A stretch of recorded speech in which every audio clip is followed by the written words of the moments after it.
All of us make bad decisions in life in one form or another.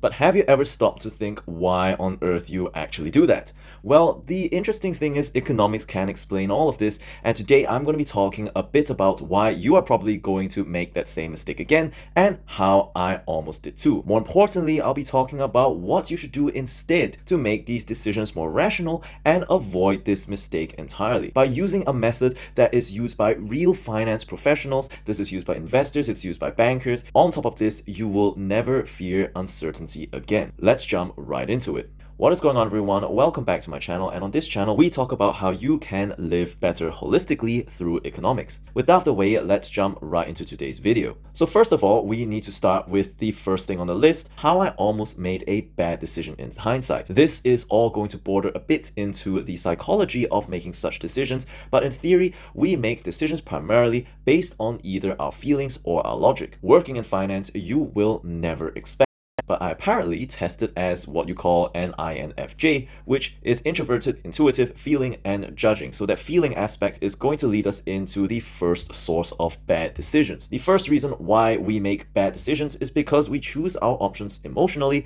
and we underwrite a decision based on a very optimistic or upside outcome. For example, the decision to leave London was a tricky one.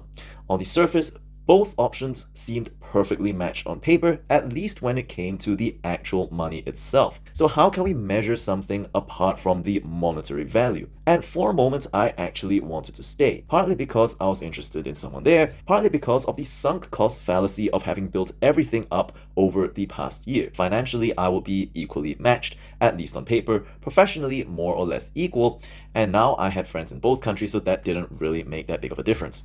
However, what I failed to realize was that if I were to choose to stay, I would be underwriting or participating in this decision based on what was a very, very optimistic scenario, especially when implicit costs were considered. There was very little breathing room before this option became worse than the alternative, which is also called the reservation option in economics. However, that kind of decision making felt good in the moment, as I would keep the status quo going and avoid making a difficult decision. And this was the main problem. And as any banker would tell you, in their rational state of mind, this is a terrible idea. However, a lot of us, especially those of us who test as feelers, however much you believe that kind of thing, tend to make decisions on things that feel good. From small decisions like instant gratification to larger ones like taking out debt for a purchase. People make bad decisions like this all the time. Now, the second reason why we make bad decisions as humans is that we fail to compare the payoff profile of each choice. That means downside included. It is not enough to say that, well, the downside is never going to happen, because it absolutely can. This is especially the case if there's a significant probability of failure. In the case of my stay in London, for example, there was absolutely no cap to the downside. Outside of this person of interest and a small friend group, I've been dealing with issues like loneliness and the general dysfunction of the city for the better part of a year. And as a comparison, the downside to going back to Singapore was relatively capped. Upside was similar, albeit it might take longer. Now, I talked about this in a previous video. In investment, we typically consider assets with asymmetric returns, so that includes things like capped downside and uncapped upside. We will never consider something that has a capped upside and an uncapped downside. And with anything relating to risk, it is a key thought process to evaluate how bad things can get. This is exactly how banking stress tests work. This is exactly how insurance underwriting works. This is how risk management in investments and crypto works in principle. Finally, the reason why we make bad decisions is because we fail to think in terms of probabilities and confidence intervals. Remember, every commitment is an investment one way or another, and it is often the case that we do not have the time to become 100% sure of ourselves before we pull the trigger.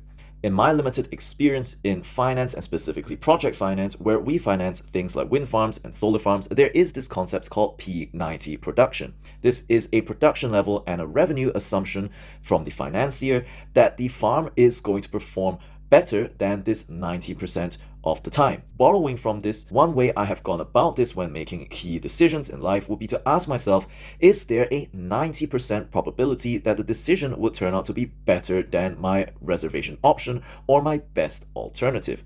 And if the answer is no, then perhaps I'm making too optimistic of a decision. It is important to remember that in many other cases, investment is not in monetary terms, but in time, attention, emotion, which all have heavy opportunity costs. So to sum it up, here are 3 ways for you to avoid making bad decisions. First, never make a decision based on hope or a highly optimistic scenario that is out of your control. Second, consider every possible payoff to your decision. What is the magnitude of the upside and the downside? Finally, think in terms of probabilities. This helps a lot, especially if you're making decisions under uncertainty. And this is exactly what economics is all about. What do you think? Does this fit with your experience? Leave your comments down in the comments section below. Now, if you are wondering how this whole situation has actually changed my attitude towards money, then you're going to want to check out this video here. With all that being said, thanks for watching, and I'll see you in the next one.